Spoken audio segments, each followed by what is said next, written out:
시사본부. 안녕하십니까. 최영일의 시사본부 시작합니다. 날씨가 추워졌습니다. 몸뿐 아니고요, 마음까지 춥습니다. 이태원 참사 관련해서 경찰 지휘부는 상황에 제대로 대처했는가, 주무부처인 행안부를 포함해서 이 보고체계 혼란이 논란이 되고 있습니다. 자, 최근 북한 도발에 대해서 한미 간 연합 공중훈련인 비질런트 스톰이 연장되자 북한은 어젯밤 반발 성명을 냈고요, 또다시 탄도미사일을 발사했습니다. 자, 미국이 기준금리를 크게 인상한 가운데 우리 경제는 이 레고랜드발 채권시장 경색에 이어서요, 흥국생명이 콜옵션 포기했는데요. 자, 내년도 만기가 도래하는 35조 채권 규모의 자금 조달이 얼어붙는 것 아닌가.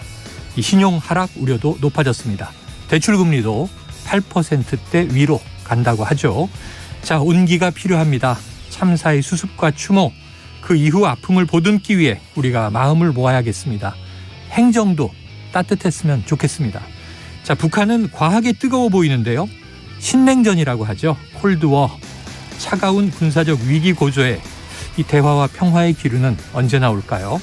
자, 무엇보다 올 겨울을 이겨내고 경제 활성화까지는 아니어도 안정을 이룰 힘도 우리가 끌어내야겠습니다. 이번 주말이 지나면요, 바로 입동입니다. 최영일의 시사본부 출발합니다.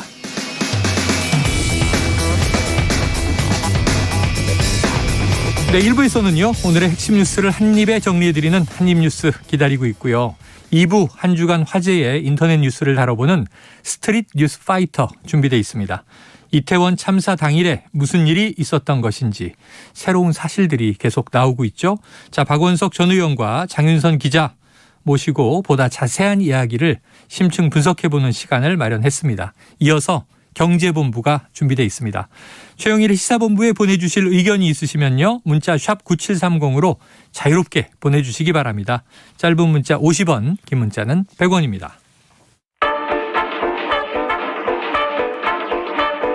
최영일의 시사본부 한입뉴스.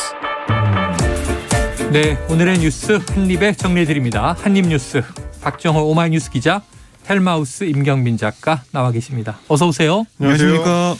자, 이태원 참사 관련해서요, 지금 이 많은 인파가 모일 것이라는 예측은 충분히 가능했다. 많이 나온 얘기고, 그런데 왜 경찰 경력이 제대로 배치되지 않았는가?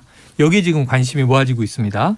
그런데 이 참사 당일 용산 대통령실로 행진하는 대규모 집회 관리에만 이 경찰 인력을 집중 배치한 거 아니냐?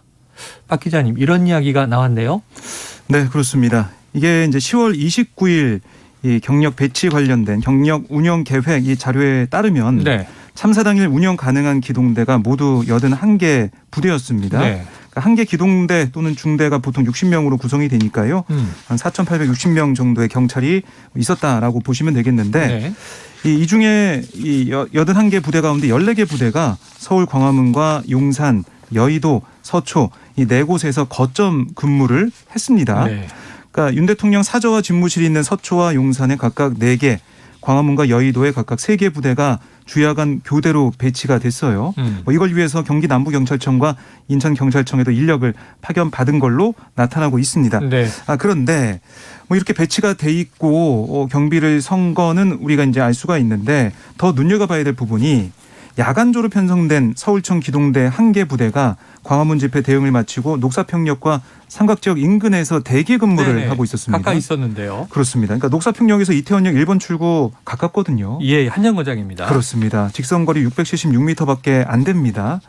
그런데 우리가 알다시피 오후 6시 34분부터 참사 발생 전까지 총 11건의 압사 우려 신고가 이어졌지만, 네, 현장에 파견되지 않고 참사 현장 인근에서 그냥 대기 근무를 하고 있었던 셈이고요. 그리고 이제 2개 부대가 대통령 사저 인근, 그러니까 서초 관내 쪽에 대기를 하고 있었는데, 서초에서는 이때 집회가 없었던 걸로 파악이 되고 있어요. 네. 그래서 이제 이태원에 배치할 경찰 인력이 있었는데도 활용하지 못했다, 이런 지적이 나오고 있는 거고요. 그러니까 이렇게 돌이켜보면 앞서서 이상민 행안부 장관이 참사 이튿날에 브리핑에서 서울 시내 곳곳에서 소요와 시위가 있어서 경찰 경비 병력이 분산됐던 측면이 있었다. 그러니까 이렇게 헬로윈 축제 현장에 배치할 경찰 경비 병력이 부족했다라고 뭐 얘기한 셈이 됐는데 네네. 이렇게 놓고 보니까 당시 상황과 계획을 보면 이 장관의 발언과 좀 다른 정황이 드러나고 있는 그런 상황입니다. 네, 자 현장 인근에 대기하던 기동대가 있었는데 투입되지 않았다.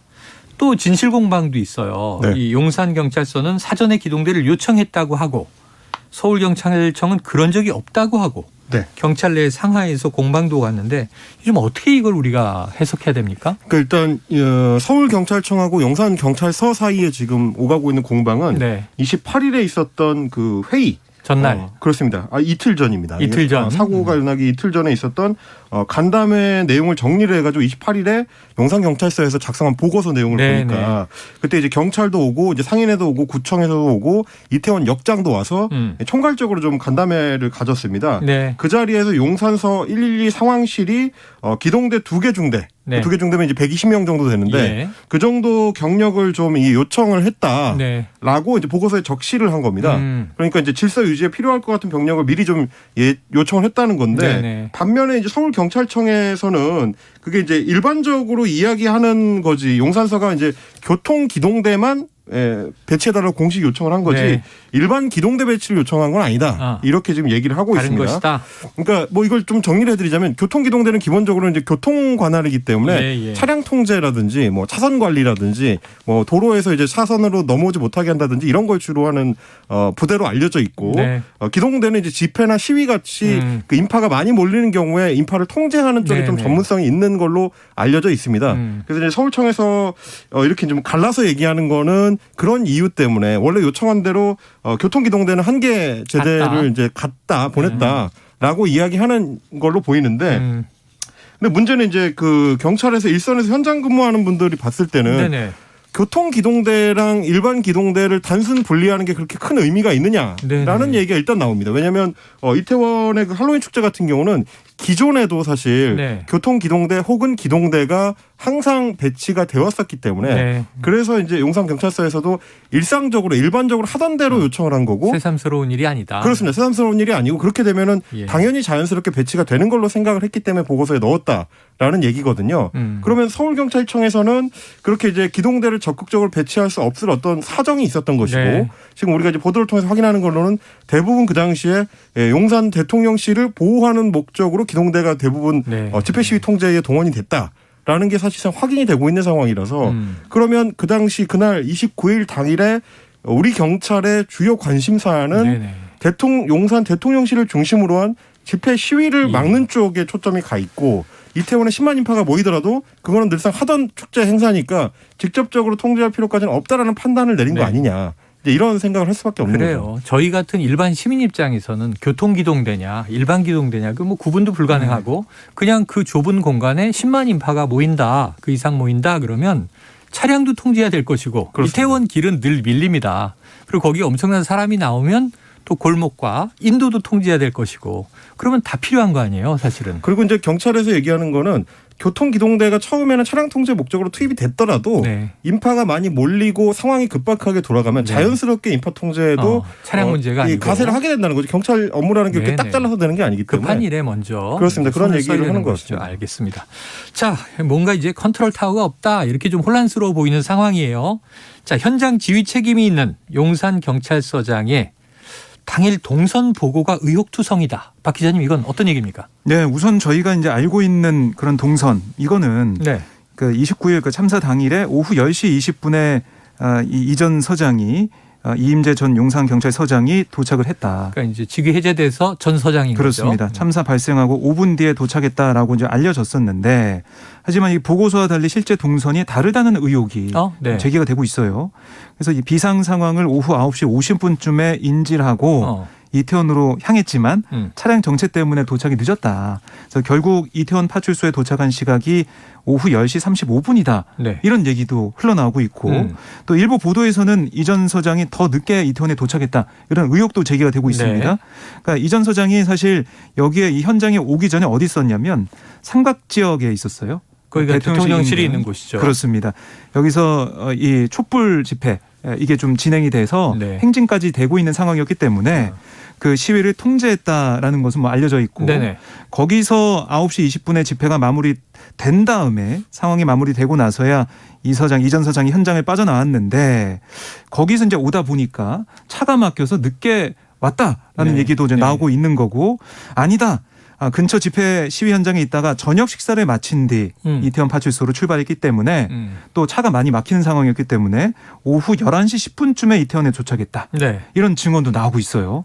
그러니까 여러 가지 설들이 여러 가지 주장들이 지금 전해지고 있는 상황입니다. 어쨌든 대략 9시 전후에서 삼각지를 떠났다. 삼각지 다음이 녹사평. 그렇죠. 그 다음이 이태원 두 정거장인데 거기를 지금 1시간 뭐 한 2, 30분 이상 걸려서 갔고 그다음에 제가 보도를 본 바로는 이제 뭐 무선 통신을 통해서 상황이 심각한 건 인지하고 차가 밀려 걸어갔지만 결국은 1시간 20여 분 동안에 어떤 보고도 어떤 지시도 없었다. 이상하지 않습니까? 이상하죠. 이게 그래서 이제 오늘 보도 나오는 것 중에는 이제 감찰 중인 내용이 일부 이제 흘러나오는 네네. 건데 그 얘기도 있더라고요. 이제 용산경찰서장이 8시 반쯤에 삼각지역 인근에서 있었던 이 집회. 진보 단체들의 집회가 끝나고 그 뒤로 이제 다른 그 간부들하고 같이 이동을 해가지고 네. 저녁 식사를 했다 인근에서. 네네. 예, 아마 9시쯤으로 지금 추정이 되는데 예.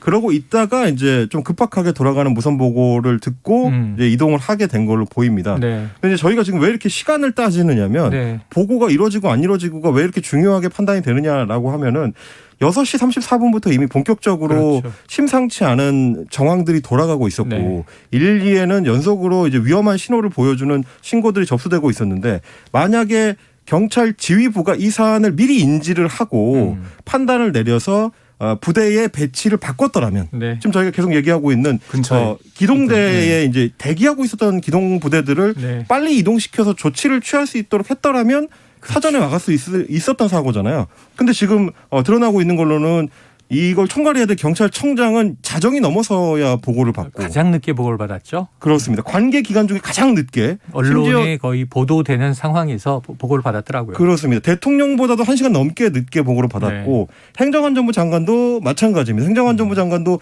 경찰력과 소방청을 총괄해서 본인이 어떤 지시를 내려줘야 되는데 네.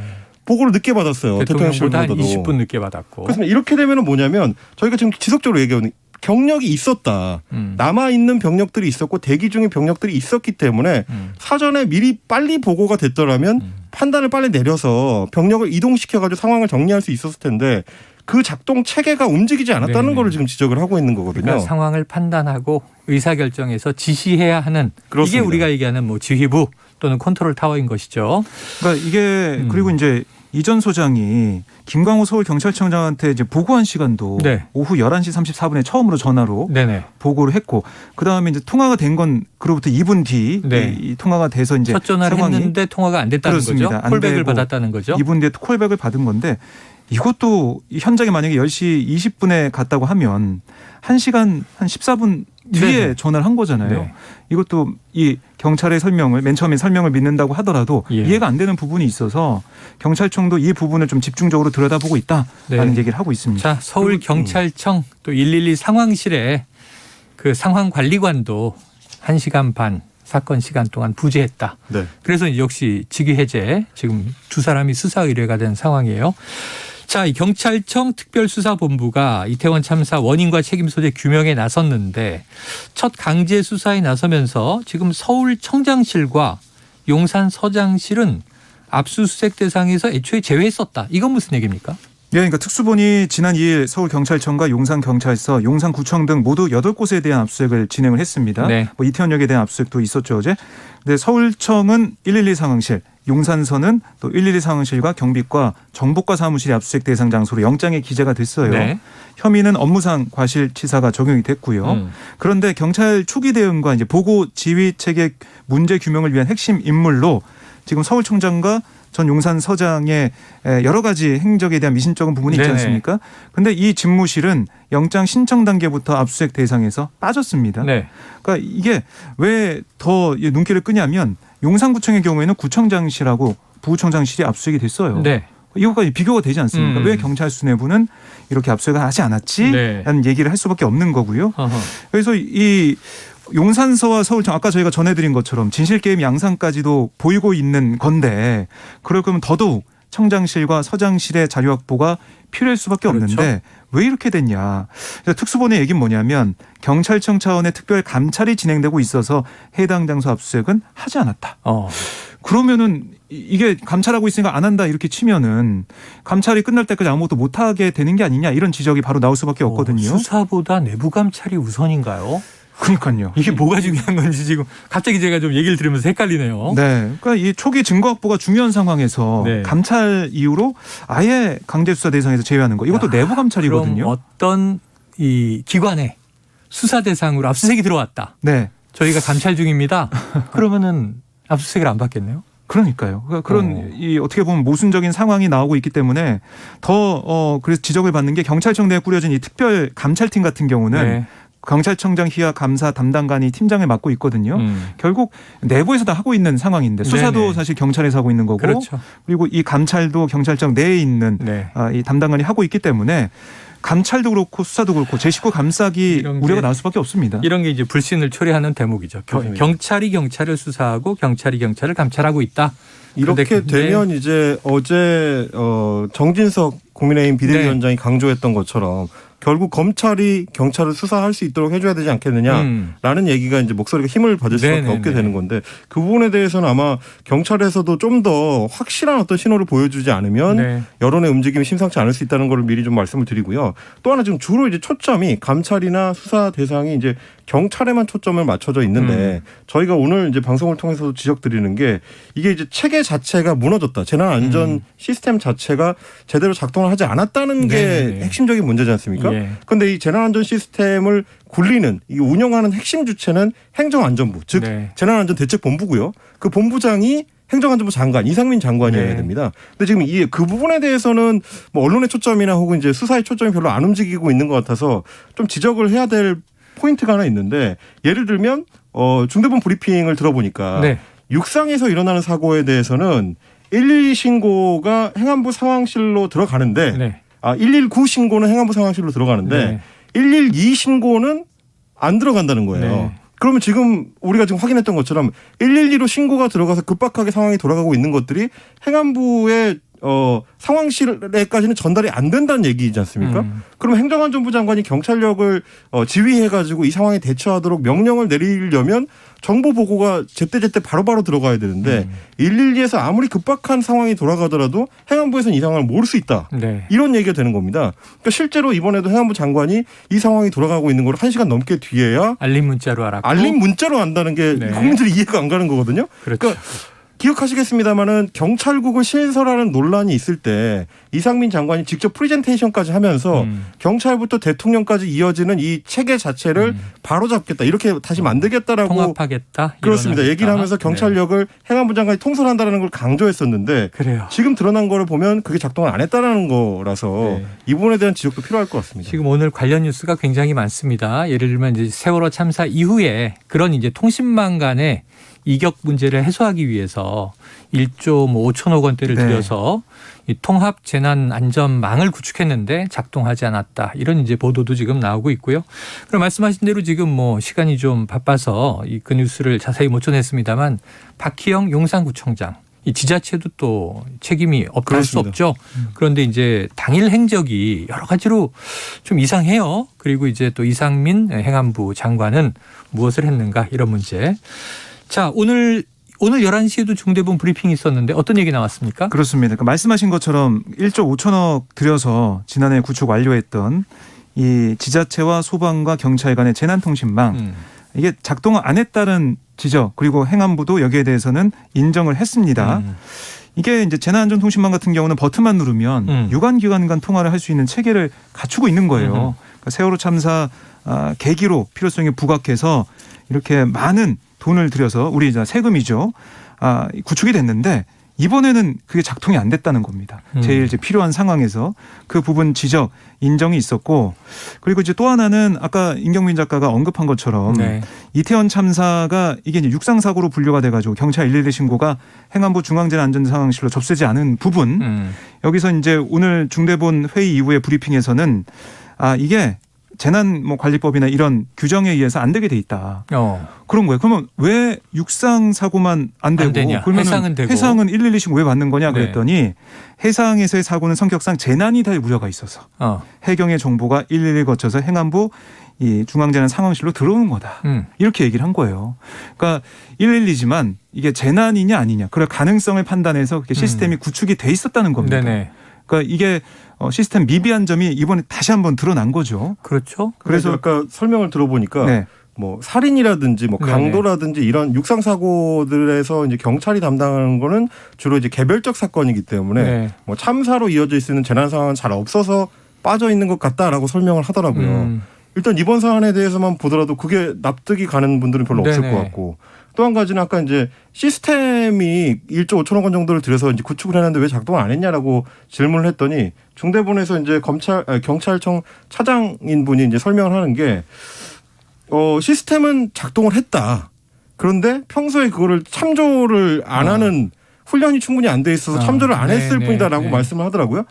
그럼 그걸 뭐하러 유지를 하고 많은 돈을 들여서 그걸 운용을 하느냐 이런 질문이 당연히 들어갈 수밖에 없는 거라서 전반적으로는 지금 약간 상황을 안일하게 인식을 해서 제대로 작동시킬 수 있는 연습이나 훈련이 충분히 안 돼 있었던 거 아니냐 이런 말씀을 드릴 수밖에 없습니다. 사이렌은 울렸다. 아무도 공습 경보인지 몰랐다. 그건 왜 울리는 것인가 이런 고민을 해야 되고요.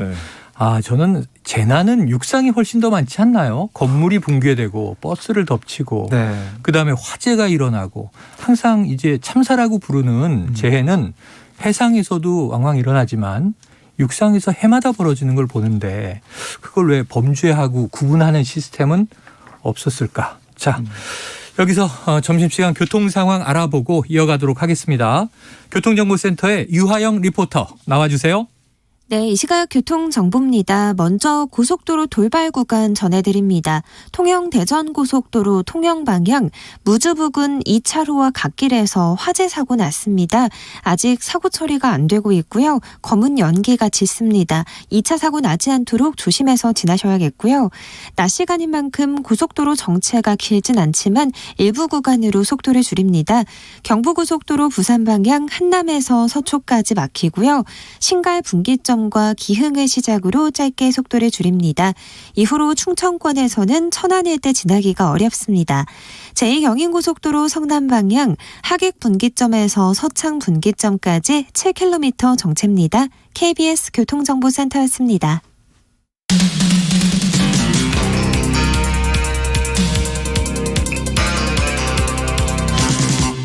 최영일의 시사본부. 네, 이야기가 나온 김에 지금 30분 전에 보도된 거네요. 경찰에 따르면 윤희근 경찰청장은 당시 토요일 휴일을 맞아 본가가 있는 충북 청주시를 방문해서 오후 11시께에 잠이 들었다. 그러니까 참사가 시작된 지 45분 뒤인데 윤 청장은 서울에 긴급 상황이 발생한 걸 모르고 취침했다라는 이제 내용이 조금 전에 보도가 됐습니다. 그런데 아까 잠깐 언급했으니까 박희영 용산구청장은 어떤 문제가 있는 거예요? 네, 뭐 두 가지가 다 사실은 연결되어 있는 건데 이태원에서 있는 축제에 대해서 경찰청장이나 용산구청장이나 둘 다 굉장히 좀 안일하게 생각했던 걸로 보입니다. 그러니까 이제 윤희근 경찰청장이 고향에 가서 거기서 11시 반쯤에 이미 잠이 들었다는 얘기는 말하자면 서울에 있었던 집회 시위, 용산 대통령실을 중심으로 이루어지는 그것들이 끝나면 상황이 종료됐다. 오늘은 주요하게 신경 써야 될 것들이 끝났다라는 판단을 경찰청장이 했다는 얘기거든요. 그러면 저희가 이제 지속적으로 경찰 내부의 보고서들을 통해서 확인했습니다만 이태원에서 10만 명이 인파가 모이는 그 축제에 대해서는 주요 관심 사안으로 아예 두지를 않았다. 그리고 실제로 경력 배치를 할 때도 이태원에 이자도 나오지 않았다는 건 이미 확인됐고요. 그러니까 당연히 경찰청장도 이 사안을 신경 써야 되는 사안으로 생각하지 않았었고 신경 써야 되는 사안이라고 생각했더라면 11시 반이라 그러면 할로윈 축제는 절정으로 치닫는 시간이거든요. 그렇죠. 그러니까 뭐 보고를 받지 못했더라도 신경을 써야 되는 건데 아예 신경줄을 놓고 있었다는 게 지금 확인이 되는 거고요. 박희영 용산구청장도 마찬가지입니다. 그날 윤희근 청장이랑 똑같이 고향 경남 의령에 방문했다가 저녁 8시가 넘어서야 서울에 도착한 걸로 돼 있습니다. 그리고 이제 이 보도된 걸로는 그날 오후 8시 20분하고 9시 두 차례에 이태원의 퀸온길을 지나갔다라고 보도가 됐었는데 이게 이제 확인을 해보니까 지방 일정, 그러니까 경남 의령에 갔다가 돌아오는 길에 이 퀸온길이 자택으로 가는 도중이래요. 집이 그 앞이더라고요. 그렇습니다. 네. 그러니까 이거는 현지 시찰을 하기 위해서 나가서 확인을 하는 그런 절차를 거친 게 아니고 그냥 집에 가는 길이었던. 귀갓길. 그렇습니다. 이게 이제 구의 관계자가 확인해 준 사안입니다. 순시나 순찰 목적으로 간 게 아니고 마침 그 시간에 지나가면서 현장을 본 거다. 지나쳐 갔다라는 얘기인 거고요. 그리고 이제 나중에 사안이 터지고 나서도 구청장 같은 경우는 뭐 굉장히 이제 이 복잡한 이 사람들이 많이 몰려있는 상황에 대해서 이 자신이 측근으로 알려져 있는 권영세 통일부 장관한테만 별도로 텔레그램을 통해서 이제 메시지를 보낸 걸로 또 확인이 됐습니다. 구청장이 왜 통일부 장관한테 그런 보고를 하고 있는 건지도 모르겠지만 이게 자기가 책임을 져야 되는 관할 지역에서의 구청장으로서의 역할에 대해서 제대로 판단을 못하는 사람이 아닌가라는 의심을 우리 국민들은 좀 할 수밖에 없는 거 아닌가 싶습니다. 권영세 통일부 장관이 경찰청보다 먼저 사고를 접한 상황이 돼버렸습니다. 아주 이상하죠. 자, 다음 이슈로 넘어가 보겠습니다. 지금 이 또한 이 한반도 긴장이 고조되고 있는 그런 사건들이죠. 어제 오전에 북한이 대륙간 탄도미사일 ICBM을 발사했다. 이 소식을 전해드렸는데요. 자, 박 기자님, 어젯밤에도 또 탄도미사일 발사와 포격이 이어졌습니다. 그렇습니다. 북한은 어제 오후 9시 35분쯤부터 9시 49분쯤까지 황해북도 곡산 일대에서 동해상으로 단거리 탄도미사일 그러니까 SRBM 3발을 발사했습니다. 그리고 이어서 오후 11시 28분쯤에는 이 강원 금강군 일대에서 동해상으로 포병 사격 80여 발을 발사했어요. 네, 탄착 지점을 봐야 될 것 같은데요. 여기가 9.19 합의에 따른 해상 완충구역 내부 수역에 떨어졌습니다. 그러니까 또다시 북한이 9.19 합의를 위반하는 그런 모습이고요. 우리 군은 이에 이제 포격이 군사합의 위반임을 알리고 즉각 도발 중단을 촉구하는 경고 통신을 했어요. 결국 이제 어제 야간에 어제 저희 오전에 뭐 ICBM 추정되는 발사체 쐈다 단거리 탄도 미사일 얘기를 했었는데 이 비질런트 스톰 이 훈련을 우리가 연장하겠다라고 어제 오후에 발표를 했거든요. 그랬더니 이제 북한의 박정천 중앙군사위 부위원장이 이걸 매우 위험하고 잘못된 선택이다라고 비난을 했습니다. 그다음에 1시간 만에 북한이 다시 탄도미사일과 이어서 포병 사격까지 계속 도발을 한 겁니다. 알겠습니다. 자, 이렇게 긴장감이 높아지는 가운데 임 작가님이 한미 국방장관이 회동을 했군요. 그렇습니다. 이종섭 국방장관하고 로이드 오스틴 미국 국방장관이 어제 국방부 청사 미국에 있는 펜타곤에서 한미 안보협의회 SCM이라고 하는데요. 이거를 열고 북한의 핵과 미사일 위협 등에 대해서 현안 논의를 했습니다. 이 자리에서 비질런트 스톰 그 훈련을 연장하기로 이제 결정이 된 거고요. 그리고 또 한 가지는 한미 장관이 추가적으로 얘기를 한 게 미국의 전략 자산, 즉 북한의 핵 위협에 맞서기 위한 미국의 전략 자산을 최대한 적시적이고 조율된 방식으로 한반도에 전개하겠다. 그래서 미국 측에서 얘기하기로는 사실상 상시 배치하는 것에 준하는 정도로 이제 운용을 하겠다라는 얘기가 나왔고요. 그리고 또 한 가지 주목할 만한 거는 이제 우리 이종섭 장관이 전략핵 전술핵 재배치라든지 이런 부분에 대해서는 전혀 고려하지 않고 있다라고 다시 한번 강조한 점. 그러니까 이 두 가지가 맞물려 돌아가는 것 같습니다. 미국 측에서는 우리가 핵 우산을 사실상 상시로 돌아가는 것처럼 보장을 해주겠다라고 약속을 하고 우리는 이제 전술핵 재배치와 관련된 그러니까 한반도 핵을 재배치하는 문제에 대해서는 고려하지 않고 있다라는 점을 다시 한번 강조하는 거. 이런 어떤 교환이 이루어진 게 아닌가 싶습니다. 그래요. 자, 이제 유엔의 또 이제 결의안 위반 문제이기 때문에 최근에는 이 북한의 핵 문제 관련해서는 중국, 러시아도 국제 공조를 좀 하는 분위기로 흐르는 것 같아요. 근데 유엔 안보리가 북한 문제를 논의하기 위해서 공개 회의를 연다고 하는데 박 기자님 이거 곧 열리겠습니까? 네, 이제 뭐 곧 열려서 오늘 우리 시간으로 밤이나 내일 정도에 열리지 않을까 결의안이 싶은데요. 채택될 것인가? 근데 쉽지 않아 보입니다. 의장 성명으로 나올 것인가? 네, 최근 안보리 내 분열이 좀 심각한 상황이거든요. 갈라져 있죠. 네, 북중러, 뭐 한미일 이렇게 전선이 그어져 있는 그런 모습이기 때문에 좀 불투명한 그런 상황이고 또 중국과 러시아가 미국이 주도하는 추가 제재 결의에 지난 5월 거부권을 행사를 했었고 또 의장 성명 채택도 계속 무산시켜 와서 이번에도 별다른 결과 없이 끝나지 않을까라는 라는 관측이 좀 나오고 있습니다. 일단 지켜보도록 하죠. 네. 그리고 어제 토니 블링컨 미국 국무부 장관과 하야시 요시마사 일본 외무상이 네네. 독일에서 만났어요. 예. G7 외교장관 회의 중에 만나서 미일 간에 그렇습니다. 북한의 완전한 비핵화, 북한의 탄도미사일 발사와 관련한 안보리 대응에 미국과 일본 또 한미일이 긴밀히 협력하기로 의견을 모았습니다. 그런데 제가 좀 주목해 본 기사 하나가 이 북한 핵과 미사일 위협에 대응하기 위해서 우리가 자주 언급하는 겁니다. 한국형 삼축 체계, 뭐 킬체인 이런 얘기 많이 하는데 이 관련 무기들이 믿을만한가 하는 보도들이 나오더라고요. 네, 그렇습니다. 그러니까 공군이 지난 2일에 충남 보령 대천 사격장에서 개최한 유도탄 사격 대회가 있었는데 네네. 여기서 우리 이제 국산 중거리 지대공 미사일 아마 들어보셨을 겁니다. 천궁. 네, 천궁. 이 한 발이 비행 중에 공중에서 폭발했어요. 이 얘기를 들어보면 천궁 발사 후 이 10여 초간 약 25km 비행을 했는데 레이더와 유도탄 간의 신호 불량이 이제 발견이 됐습니다. 그러니까 잘 이제 통제가 안 된 상황이 된 거죠. 이럴 때는 유도탄 같은 경우는 자폭을 한다고 합니다. 그래서 자폭하는 일이 있었고 그리고 패트리엇 요격 미사일 같은 경우는 그저께 사격 전에 오류가 발견돼서 네네. 발사가 취소가 됐어요. 이러다 보니까 이 삼축 체계에 해당하는 우리의 이제 무기들, 그러니까 북한 핵미사일을 선제 타격하는 킬체인, 그리고 북한이 쏜 미사일을 요격하는 한국형 미사일 방어 체계 KMD나 탄도미사일을 대량으로 발사해서 북한을 응징하는 대량 응징 보복으로 이제 이루어져 있는 이런 체계가 좀 과연 신뢰가 얻을 수 있겠느냐 이런 얘기가 나오고 있습니다. 네. 현무가 킬체인이고 패트리엇이 KMD 방어 체계고 에이테크럼스가 대량 응징 보복의 핵심 무기 체계들인데 지난달 5일에 에이테크럼스가 이 미사일 두 발 중 한 발이 비행 중 오작동 일으켜서 추적 신호가 끊겼었죠. 그랬었죠. 지난달 4일 밤에는 현무 투시 탄도 미사일이 낙탄되는 사고가 있었고 그랬었죠. 그래서 여러 가지 염려가 좀 나오고 있습니다. 그러면 지금 단 한 2주 만에 네. 킬체인 3축의 3개가 다 고장이 났다는 얘기거든요. 네네. 현무는 거꾸로 날아갔고 패트리어트는 작동을 못해서 쏘질 못했고 그다음에 에이테크럼스는 중간에 신호가 끊겼고 그러니까 이렇게 되면 과연 우리 국민들 입장에서는 북한의 위협으로부터 우리를 지킬 수 있는 무기 체계가 제대로 작동하는 거냐라는 거를 이제 다시 고민하지 않을 수가 없는 거고요. 또 한 가지 좀 굉장히 좀 걱정이 되는 게 북한이 엊그제 수십 발을 동시에 발사하는 방식으로 했을 때 추적이 어렵다는 게 드러나 버렸습니다. 완벽하게 전부 추적한 걸로는 보이지 않는 어떤 정황들이 나오는데 그러면 지금 북한이 지금 시험하고 있는 것처럼 한 번에 대량 발사를 했을 때 우리가 이걸 막을 수 있긴 한 거냐. 이런 의혹들을 남겨놓는 게 이제 국민들 입장에서 제일 좀 불안한 안보 불안이 될 수 있기 때문에 우리 군이 좀 잘해 주셨으면 좋겠다. 더 확실한 좀 체계를 보여줬으면 좋겠다라는 생각을 하게 됩니다. 예.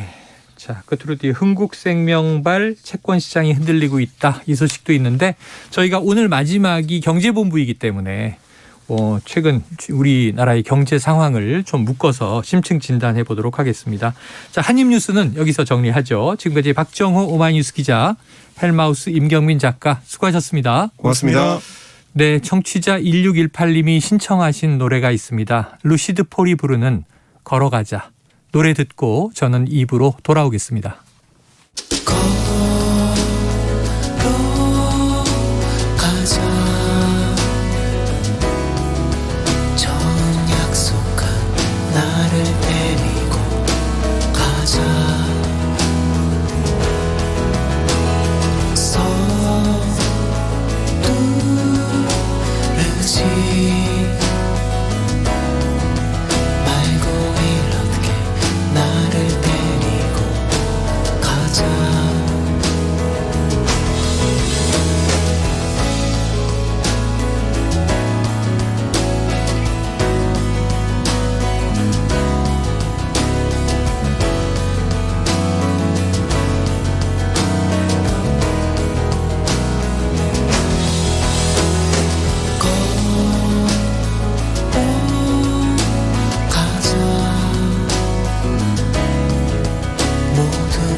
어두워질 때 기억조차 없을 때 두려움에 떨릴 때 눈물 누구비 날 부를 때 누구 하나 보이지 않을 때 내 심장 소리 하나 따라 걸어가자 걸어가자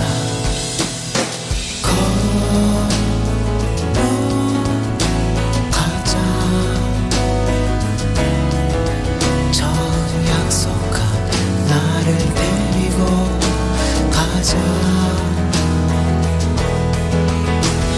서두르지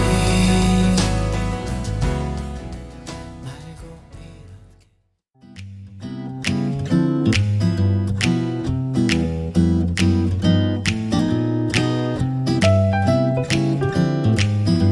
안녕하세요. 바른말 고운말입니다. KBS 1텔레비전에서 방송되고 있는 우리말 겨루기에서 나왔던 문제를 짚어보겠습니다. 오늘은 뜻풀이를 듣고 거기에 해당하는 표현을 맞히는 문제입니다. 고유어 명사로 주어진 상황과 아무런 관련이 없는 말을 뜻하는 삼음절로 된 표현 무엇일까요? 출연자의 답에는 딴소리, 뻘소리, 신소리, 헛소리가 있었는데요. 이 중에서 정답은 딴소리입니다. 딴소리는 딴말이라고도 하고요. 딴소리에는 두 가지 뜻이 있습니다. 문제의 뜻풀이에 나온 의미로 쓰이면 당장 급한 일을 하라니까 웬 딴소리냐 이렇게 말할 수 있고요. 또 한 가지는 미리 정해진 것이나 본 뜻에 어긋나는 말이라는 뜻도 있습니다. 예를 들면 이 계획에 대해서 다시는 딴소리가 나오지 않도록 사람들을 잘 설득해 놓았다. 이렇게 표현할 수 있겠지요. 참고로 출연자의 답에 나왔던 헛소리는 실속이 없고 미덥지 아니한 말 또는 앓는 사람이 정신을 잃고 중얼거리는 말을 뜻하고요. 신소리는 상대편의 말을 슬쩍 받아서 엉뚱한 말로 재치 있게 넘기는 말을 의미합니다. 반면에 뻘소리는 허튼 소리의 일부 지역 방언이고요. 표준어로 인정된 표현은 아닙니다. 바른말 고운말 아나운서 변희영이었습니다.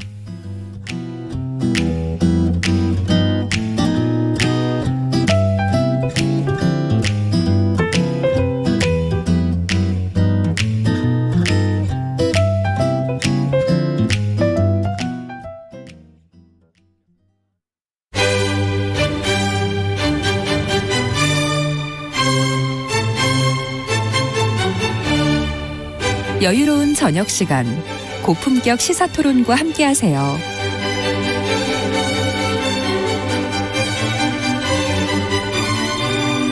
평일 저녁 7시 20분 KBS 열린 토론 정준희 교수와 함께합니다.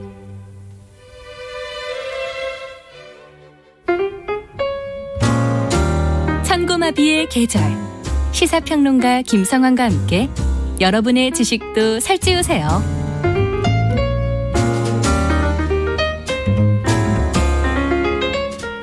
정치에 경제를 더하고 미술에 음악을 더하는 시간. 평일 밤 10시 5분 KBS 1라디오 김성환의 시사야.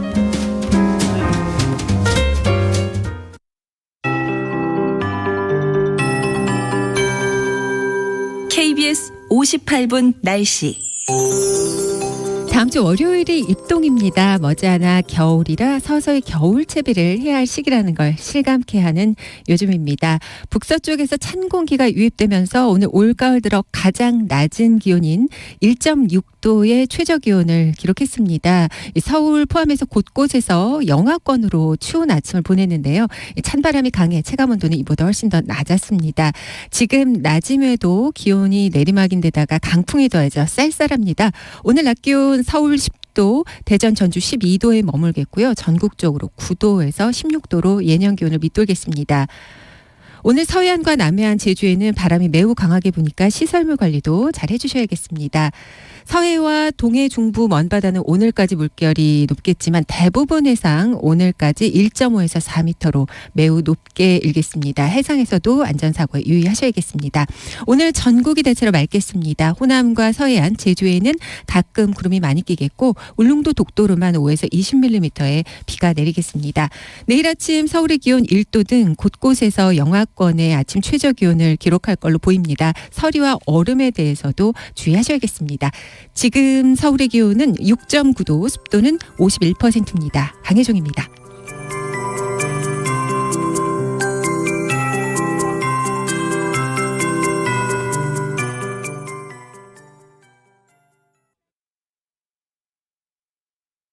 정성을 다하는 국민의 방송 KBS가 한시를 알려드립니다.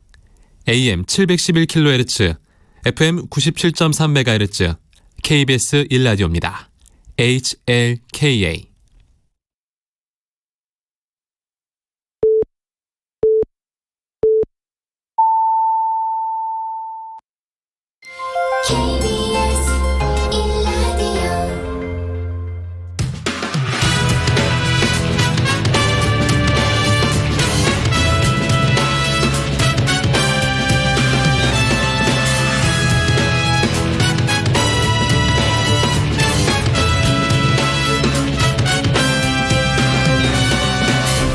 KBS 1라디오 최영일의 시사본부.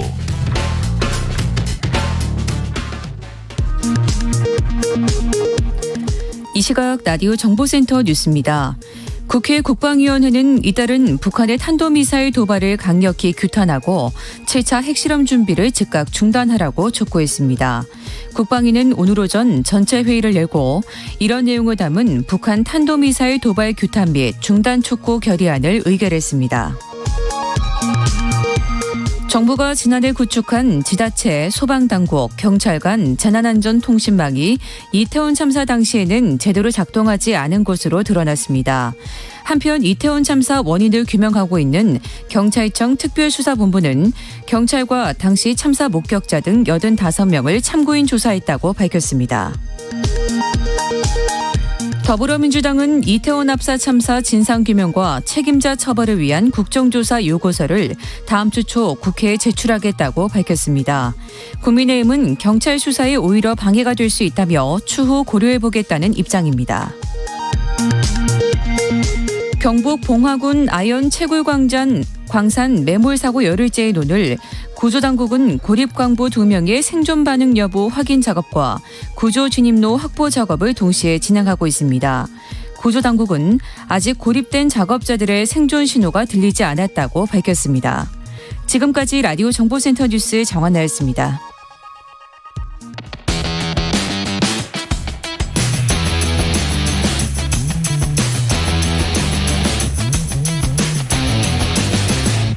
최영일의 시사본부.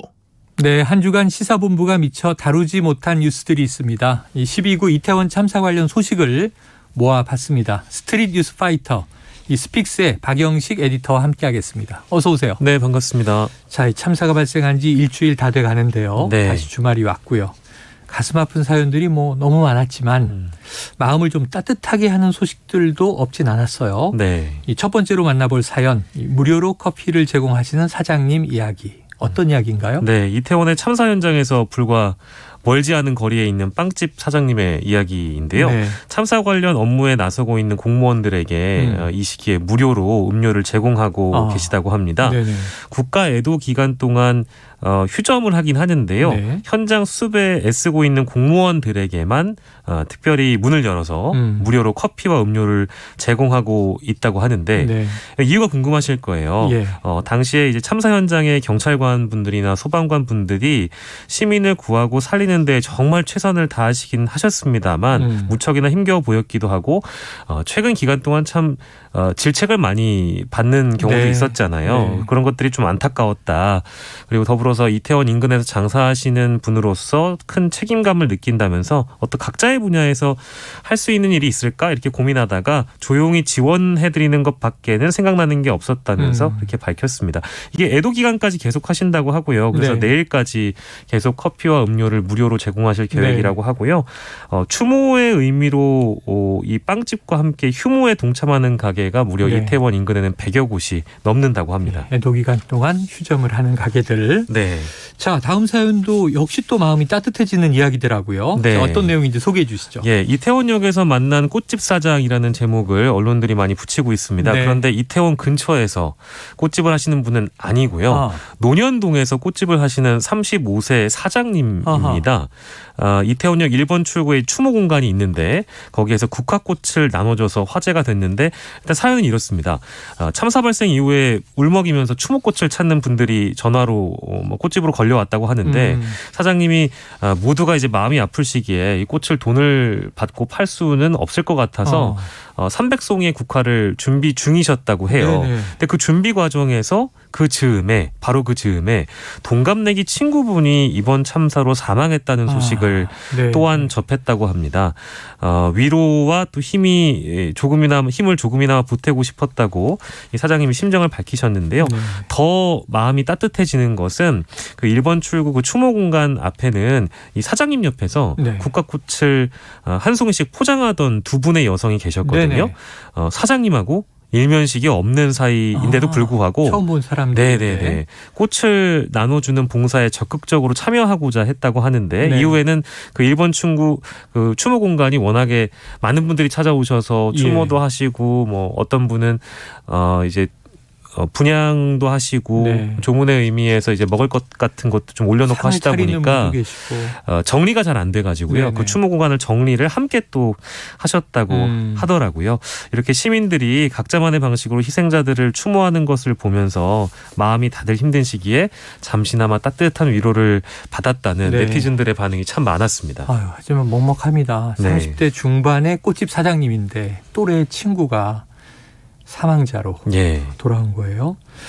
자, 다음 소식도 보겠습니다. 이 참사 당시에 여러 사람들을 구해낸 의인들에 대한 이야기군요. 네, 그렇습니다. 충청북도 청주에 사는 20대 A씨가요. 이태원 일대 찾았다가 참사가 일어난 바로 그 골목에서 인파에 끼어 목숨을 잃을 뻔한 위기를 맞았는데요. 네. 15분가량 남성 4명에게 깔려 있어서 생을 포기하려던 찰나에 건장한 체격의 남성들이 자신을 사람들의 틈에서 구해냈다고 합니다. 네. 한 명이 아닌 친구로 보이는 2명의 남성도 함께 압사 위기의 사람들을 계속해서 구해냈다고 하는데요. 이분들을 찾기 위해서 이 A씨가 백방 노력을 해봤는데 AFP 통신과 인터뷰한 기사를 통해서 의인들의 존재를 확인할 수 있었다고 네네. 하는데요.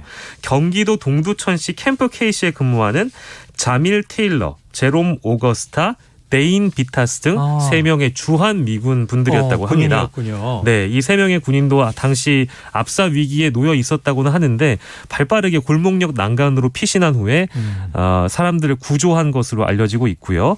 A씨는 자신에게 영웅인 이 3사람들을 꼭 만나서 감사하다는 말을 전하고 싶다고 언론에 전했습니다. 네, 이런 또 참사의 순간에 목숨을 구해낸 그런 분들이 계십니다.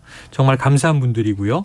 그런데 또 다른 의인도 있던데 이분은 간호사라면서요. 네, 간호사이시고 또 외국분이신데요. 한국에 휴가를 왔다가 이태원에서 일어난 참사를 목격하고 4명의 목숨을 살린 간호사, 파키스탄 출신인 무함마드 샤비르 씨입니다. 네. 이미 다양한 매체를 통해서 이 샤비르 씨의 활약상이 조명된 바 있는데요. 친형 이름이 아메드인데요. 아메드 씨를 만나러서 한국에 왔다가 헬로윈 축제를 경험하러 이태원을 찾았습니다. 네. 인파를 뚫고 나올 무렵에 아비규환이었던 그 골목 인근의 현장을 목격하고 20명 정도에게 CPR을 심폐소생술을 시도했다고 하는데요. 안타깝게도 대부분 의식을 좀 찾지 못하고 생을 마감하셨다는 소식은 있습니다만 4명의 피해자가 응급처치로 목숨을 되찾을 수 있었다고 합니다. 네. 이 샤비르 씨는 7년차 대형병원 간호사라고 하고요. 한국에서 더 공부한 뒤에 한국에서 간호사로 일하고 싶다고 언론을 통해 밝혔습니다. 네. 단 한 사람의 생명을 살리는 것도 이런 사건의 현장에서 소중한 일입니다. 자, 다음도 역시 피해자분들에게 도움의 손길을 준 사연입니까? 네, 그렇습니다. B 씨라고 청하겠습니다. 네. B 씨의 여동생은 이번 참사로 이태원 한복판에서 중태에 빠져서 병원으로 옮겨졌고요. 수술만 4차례를 받았습니다. 약 200여 명의 혈액을 수혈받아야 할 정도로 중태에 빠져 있었다고 하는데요. 네. 상황이 절박하니까 B 씨는 소셜미디어에 연락처와 함께 동생에게 헌혈을 부탁한다 이런 글을 올렸거든요. 네네. 온라인상으로 빠르게 퍼져나갔고요. 이후에 돕고 싶다는 연락이 끊이질 않았는데 자녀와 함께 헌혈을 했다. 새벽에 헌혈할 곳을 찾아서 먼 길을 운전해 갔다는 시민들도 있어서 많은 분들이 도와주셨는데요. 네. 안타깝게도 동생이 일찍 세상을 떠났기 때문에 네. 이 시민들이 나눠준 혈액을 수혈받지 못했다고 합니다. 네. 그래도 아무쪼록 유가족분들께서는 힘든 상황에서도 이렇게 귀중한 혈액을 동생에게 전해주려는 노력에 감사하다는 말을 전했다고 합니다. 네. 참. 또 슬프네요. 네, 시민의식이 느껴지는 사연들이 굉장히 많았습니다. 예, 자, 다음 소식은요. 우리가 함께 고민하고 나눠야 할 내용이기도 합니다. 이번 참사 때문에 사실상 전 국민이 트라우마를 겪고 있지 않습니까? 이 우울감과 불안감 커지다 보니까 좀 다양한 방식으로 우리 일상에도 변화가 생기는 것 같아요. 네, 주변에 아마 이런 사연들이 많을 것 같아서 좀 정리를 해봤는데요. 첫 번째로는 추모 분위기로 인해서 약속을 취소하는 경우가 제일 많이 눈에 띄는 것 같습니다. 그럴 때가 아니라는 이제 그런 사고이시겠죠. 네. 가족끼리 놀이공원 가거나 회식하는 일정 같은 거는 미루는 경우가 많은 것 같고요. 실제로 이번 참사 때문에 우울감이 크다 보니까 가벼운 술자리조차도 취소하는 사례들은 주변에 많은 것 같고요. 둘째로는 이제 그런 자리들은 되게 사람들이 붐비는 공간에서 만나는 경우가 많잖아요. 놀이공원도 그렇고 술자리도 그렇고요. 그래서 이번 압사 참사를 보면서 인파가 많은 곳이나 사람이 많은 곳 자체를 좀 피하려고 하는 경우가 많이 늘었습니다. 특히 또 어떤 모임이나 자리가 아니더라도 우리 보통 대중교통 지하철이나 버스 같은 혼잡한 대중교통도 좀 피하고 자가용을 이용해서 출퇴근을 하는 직장인들도 늘고 있다고 하는데요. 이제 그런 심리 역시도 마찬가지라고 볼 수 있겠고요. 때문에 심리 상담도 대폭 늘었다고 합니다. 이유는 이번 참사가 SNS 중심으로 지나치게 사실적인 그런 영상들이 많이 돌고 있어서요. 대중들이 그걸 보고 받아들이는 어떤 불안감과 공포가 많이 크다는 영상이 있습니다. 실제 참사 영상과 사진을 반복해서 보는 건 트라우마를 안겨줄 가능성이 크다고 심리 전문가들이 얘기를 하고 있고요. 상황이 이렇다 보니까 실제 상담을 받기 위한 발걸음도 오프라인상에서 늘었다고 하고 너무 깊은 우울감이 느껴지시거나 자신의 상태에 대한 어떤 객관적인 조언이 좀 필요하다고 느끼신다면 주저하지 마시고 꼭 한번 상담을 받아보시는 것을 권장해 드리는데요. 위기 상담 전화번호는 1577-0199라는 거 알려드리겠습니다. 네, 국가 트라우마 지원센터. 네. 전 국민을 대상으로 지원한다 이렇게 이야기가 나와 있습니다. 자, 재난 피해를 실제 입은 분들은 더욱 신경 쓰셔야겠지만 이번 참사를 목격하고 함께 슬픔을 나누고 있는 국민 모두가 사실은 다 이게 재난 경험자 같은 느낌이에요. 네, 실제로 분류를 재난 피해자와 재난 경험자로 할 수 있는데요. 재난 피해자는 실제 희생되신 분들 포함해서 희생되신 분들의 가족, 친구분들이 이제 재난 피해자라고 할 수 있겠고요. 재난 경험자는 모두 정신적 외상에 대한 우려가 높은 일반 시민들을 포함하여 국민들이 다 이 참사를 겪고 있는 상황이기 때문에 트라우마에서 자유롭지 않습니다. 국가 트라우마 센터가 외상 후 스트레스 증상 위험을 스스로 판단할 수 있도록 자가 진단 척도를 홈페이지에 공개하고 있는데 이 내용을 좀 소개를 해드리면 소개해 주세요. 5가지 질문을 제시하고요. 지난 한 달 동안 이 중에 3가지에서 5가지를 경험하셨다면 심한 수준이라고 하고요. 추가적인 평가나 정신건강 전문가의 도움을 받는 게 좋고요. 2가지를 경험했다면 주의. 0에서 1가지만 해당되면 정상적인 겁니다. 5가지 질문을 지금부터 해드리겠습니다. 첫 번째, 악몽을 꾸거나 생각하고 싶지 않은데도 그 경험이 떠오른 적이 있다. 두 번째, 그 경험을 생각하지 않으려고 애쓰거나 떠오르게 하는 상황을 피하기 위해 특별히 노력했다. 세 번째, 늘 주변을 살피고 경계하거나 쉽게 놀라게 됐다. 네 번째, 다른 사람, 일상활동 또는 주변 상황에 대해 가졌던 느낌이 없어지거나 보니까 멀어진 느낌이 들었다. 마지막으로 사건이나 사건으로 인해 생긴 문제에 대해 죄책감을 느끼거나 자기 자신이나 다른 사람에 대한 원망을 멈출 수가 없었다. 이렇게 5가지인데요. 앞서 말씀드린 대로 3가지에서 5가지 모두 해당되신다면 정신건강 전문가의 도움을 받는 것이 중요하고요. 2가지는 주의라고 할 수 있겠습니다. 아유, 저는 많네요. 저는 체크를 지금 읽어주신데 해보니까 많아서 아이고, 저도 좀 고민을 해봐야겠습니다. 네, 아무튼 이렇게 주변을 저희가 조금만 돌아봐도 도움을 청할 수 있는 곳이 많이 있으니까요. 오늘 소개해드린 문항을 한번 체크해 보시길 바라고, 꼭 전문가가 아니더라도 해당 사항이 많다면 주변 친구분들, 주변 지인분들께 내가 이런 상황이라고 알리는 것은 절대 부끄러운 일이 아니니까요. 그러니까 이게 혼자 고민하실 문제가 아니고 지금 모든 국민들이 함께 같은 또 이 우울감, 슬픔을 공유하고 있습니다. 이야기를 많이 나누시고 전문가의 또 도움을 받으시는 방법을 만약에 해당이 되신다면 꼭 찾으시길 바랍니다. 자, 주변을 조금만 둘러봐도 도움을 청할 수 있는 곳은 있습니다. 오늘 말씀 여기서 정리하죠. 지금까지 스픽스의 박영식 에디터였습니다. 고맙습니다. 고맙습니다. 최영일의 시사본부는 여러분과 함께합니다. 짧은 문자 50원, 긴 문자 100원이 드는 샵 9730, 라디오 어플 콩과 유튜브는 무료로 참여하실 수 있습니다.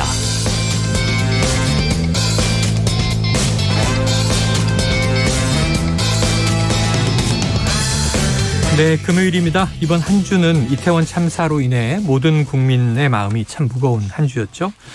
자, 이번 시간에는요, 명쾌한 해설과 깊이 있는 시사 분석을 해주는 두 분을 모시고 이야기 나눠보려고 합니다. 박원석 전 정의당 의원, 그리고 장윤선 정치전문기자 나오셨습니다. 두 분 어서 오세요. 네, 안녕하세요. 네.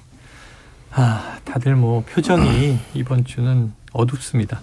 자, 이태원 참사 이후 현재까지 사망자 156명, 부상자는 187명으로 확인이 됐습니다. 사망자 중에 이 136명은요, 발인 및 송환을 마쳤고, 1명은 아직 빈소에, 19명은 송환 대기 중 상태에 있습니다. 자, 사고 수습은 마무리돼 가고 있고요. 내일이면 정부에서 정한 국가 애도 기간도 끝이 나는데, 참사의 원인은 무엇 때문이었는지, 누구에게 어떤 책임이 있는 것인지, 그 진상을 규명하는 과정부터 지금 논란과 파장이 거셉니다. 관련해서 자세한 이야기는 조금 뒤에 나눠보도록 하고요. 먼저, 자, 이태원 참사 이후 정부의 대응 전반적으로 어떻게 보시는지 박 의원님. 일단 이런 참사가 일어나면 수습하고 또 국가적인 애도의 기간을 갖고 유가족들 지원하고 뭐 진상 규명하고 대충 이제 이런 순서대로 진행이 됩니다. 그런데 가장 중요한 게 그런 어떤 이 수습과 진상규명 과정에서 책임이 있는 공직자들의 태도예요.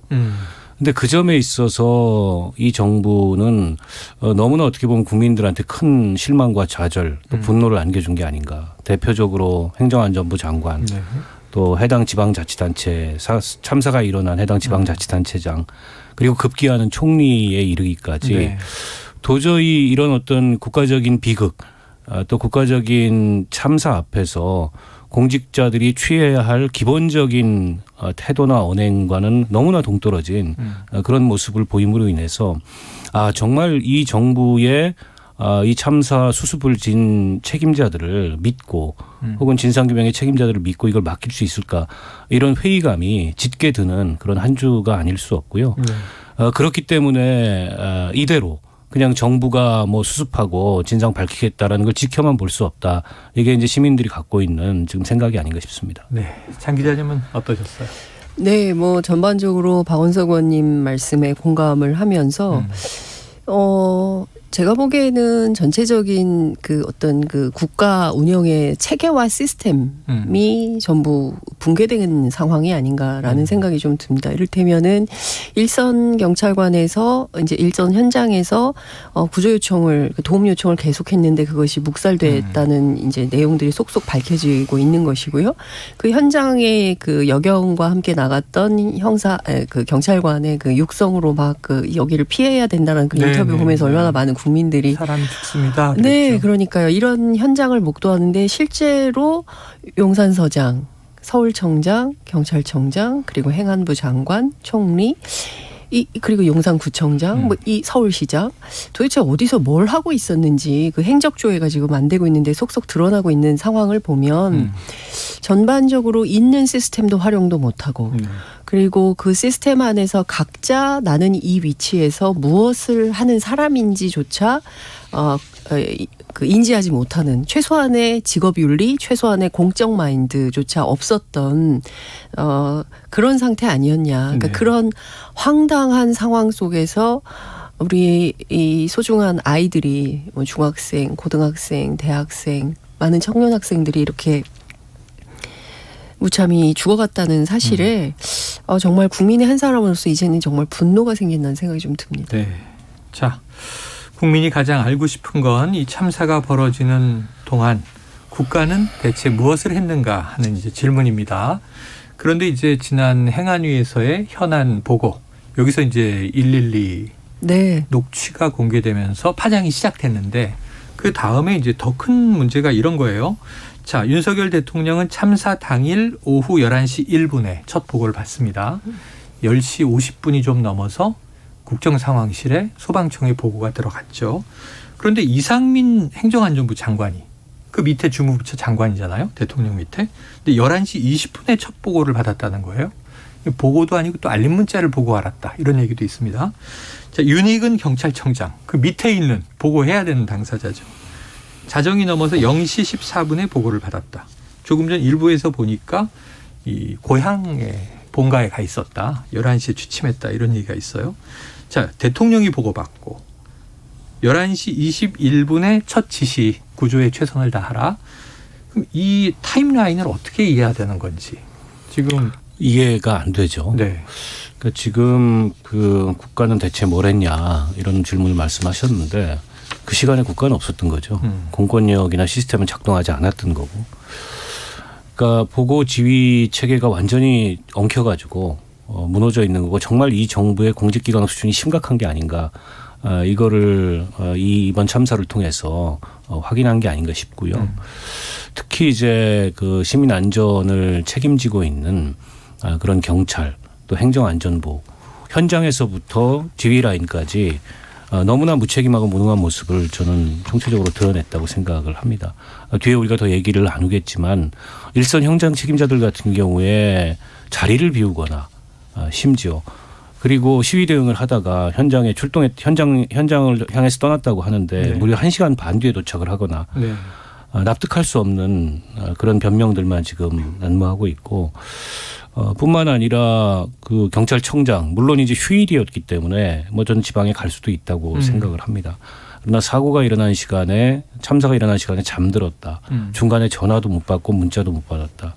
결국에는 참사가 일어난 지 4시간 만에 최초 회의를 소집했다는 것부터가 이해가 안 되고 그럼 대통령은 누구한테 지시를 내린 걸까요? 11시 21분에 과연 대통령실 직원들한테 내린 걸까? 일부 보도를 보면 행정안전부 장관한테 전화를 했다 그래요. 근데 행정안전부 장관이 보고를 받은 시간이 거의 대통령이 통화하기 직전에 보고를 받은 겁니다. 이 타임라인에 의하면. 그러면 행안부 장관이 이 수습에 뭔가 지시를 해야 되는데 지시를 제대로 할 수가 있었겠습니까?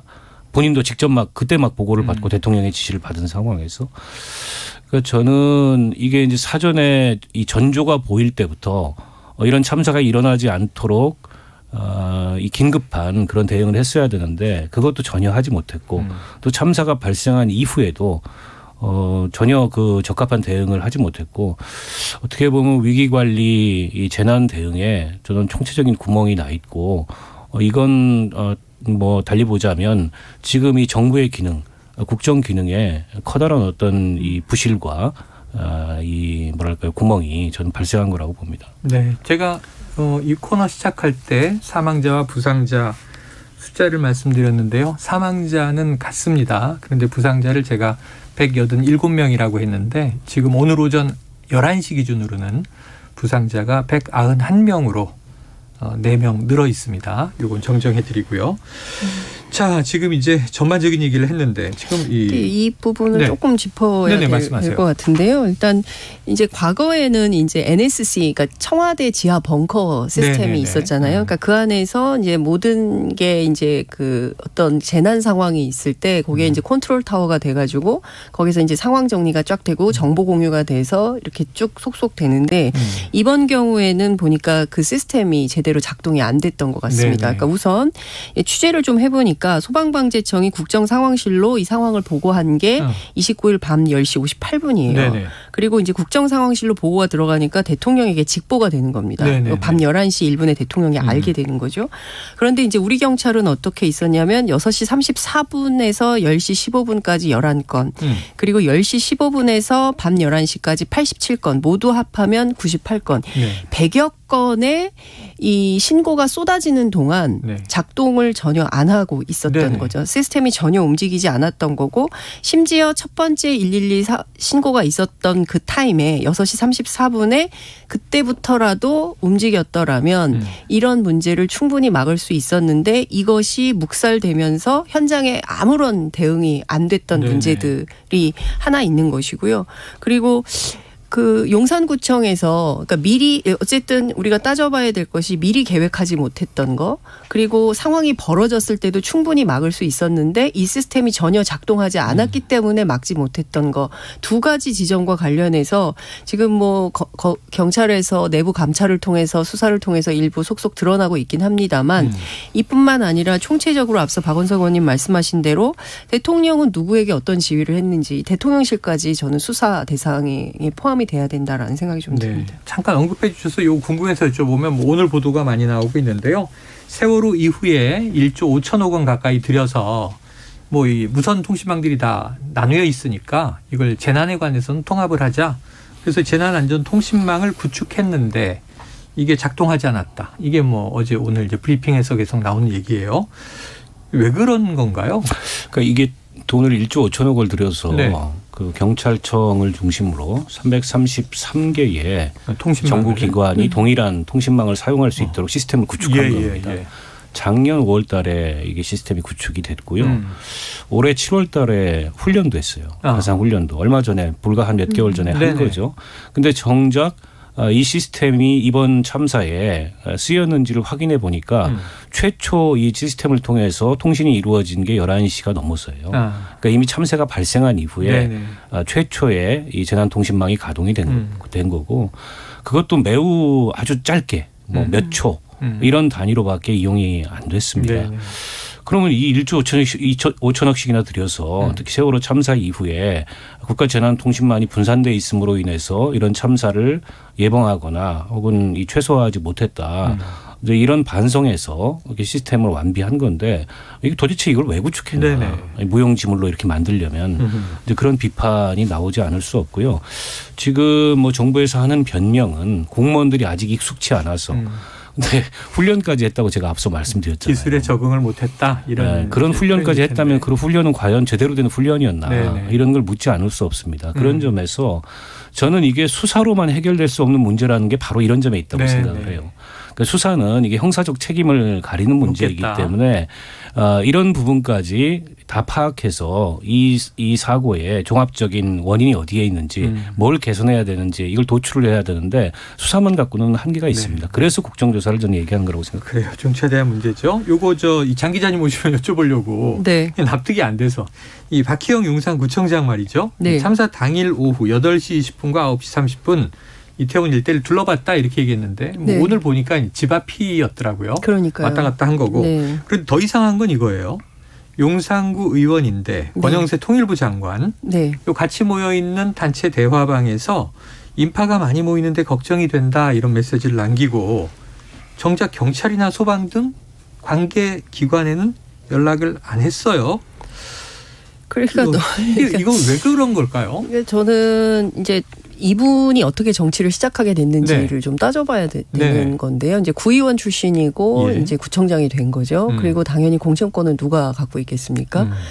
지역구 국회의원인 예. 그 권영세 통일부 의원, 장관, 지금 국회의원이 통일부 장관. 지금 통일부 장관인 국회의원이 갖고 있겠죠. 그러니까 윗선에게만 보고할 생각을 하고 정작 본인이 맡은 역할이 무엇인지 내가 지금 이 인파 속에서 이렇게 심각한 상황에서 내가 구청장으로서 무슨 역할을 해야 되는 것인가에 대해서 완전히 망각하고 있는 사람이다.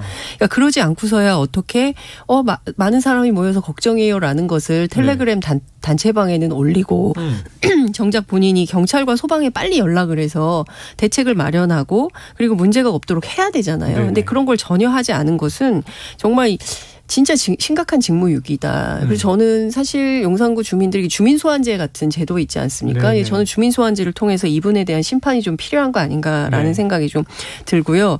또 하나 지적해야 될 것은 사실 할로윈데이가 매년 있기 때문에 그렇죠. 2020년에도 이런 회의가 있었는데요. 당시 구청장은 용산구청 대회의실에 그 민관 합동 안전대책회의를 열어가지고 당시에 이제 참석했던 인원들이 용산경찰서장, 서울경찰청의 관광경찰대장, 그리고 이태원 119 안전센터장, 그리고 이태원 관광특구 상인연합회장. 그러니까 민도, 관도 이렇게 사람들의 많이 모이는 인파가 한 10만 이상이 모이는 그런 축제에는 당연히 서로 협조해서 소방은 뭘 할지, 경찰은 뭘 할지, 그리고 민쪽에서는 뭘 할지 이런 것들을 협력해서 정한다는 거예요.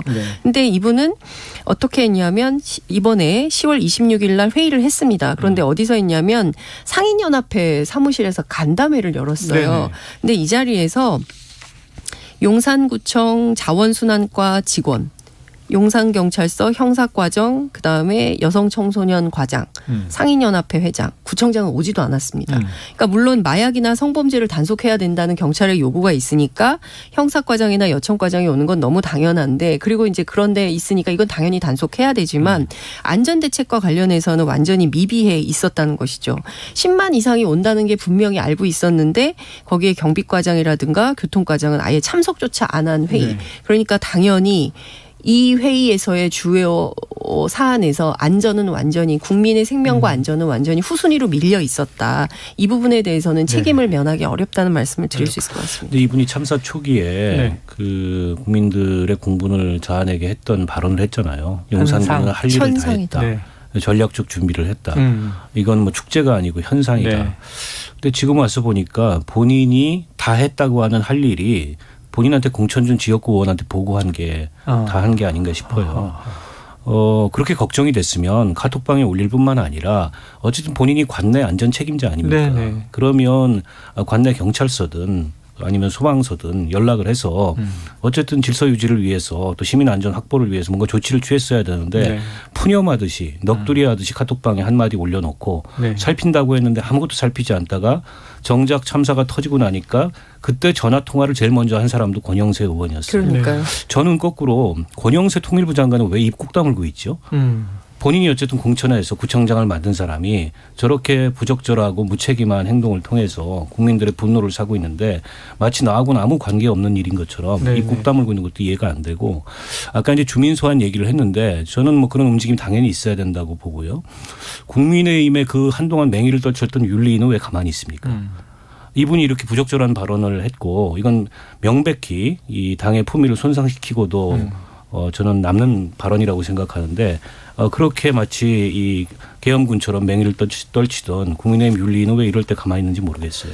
요거 박 의원님한테 좀 여쭤보려고 그랬습니다. 지금 보니까 이 압수수색을 하고 있잖아요. 수사가 시작이 됐는데 서울 경찰청장실, 용산경찰서장실 여기는 압수수색 대상에 들어가지 않았다. 그것도 이해가 안 되는 거죠. 일부에서 저희가 얘기하기를 이 경찰이 경찰을 수사하고 경찰이 경찰을 감찰하고 지금 이중으로 여러 가지를 하고 있는데 이 국민들이 신뢰할 수 있겠느냐. 거기다가 수사 개시 이틀 만에 용산서 이임재 전 서장 그리고 이제 서울경찰청 112 상황관리관 류미진 전 인사과장 대기 발령했고 수사 의뢰했단 말이에요. 꼬리 자르기 아니냐 이런 비판들이 나와요. 어떻게 보세요? 그 두 사람이 대기 발령 수사 의뢰되는 것에 억울함은 없다고 생각해요. 그 두 분의 마땅하다. 행적을 보면 네. 마땅히 저는 뭐 대기 발령되고 수사 대상이 돼야 되는데 없어요.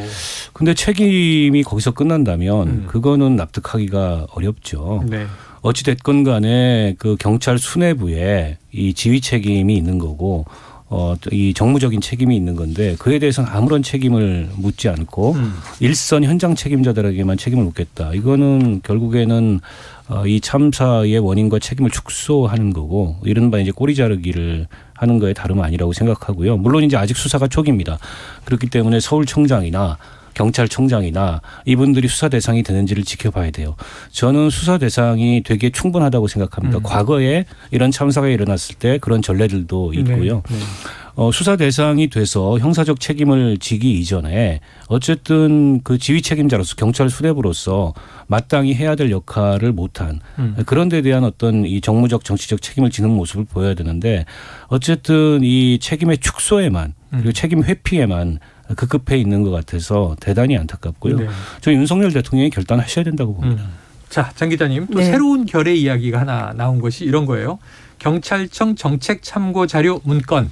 이게 언론에 이제 공개됐는데 시민단체 동향과 언론 보도 추이를 수집하고 분석한 문건이다. 자, 근데 이제 박승열 4.16 약속 국민연대 공동대표 이야기를 저희가 전원을 해보면 윤 대통령이 과거 세월호 참사로부터 배워야 한다. 피해자들을 진정으로 위로하고 수습하기 위해 노력해야 한다. 이런 요구도 했어요.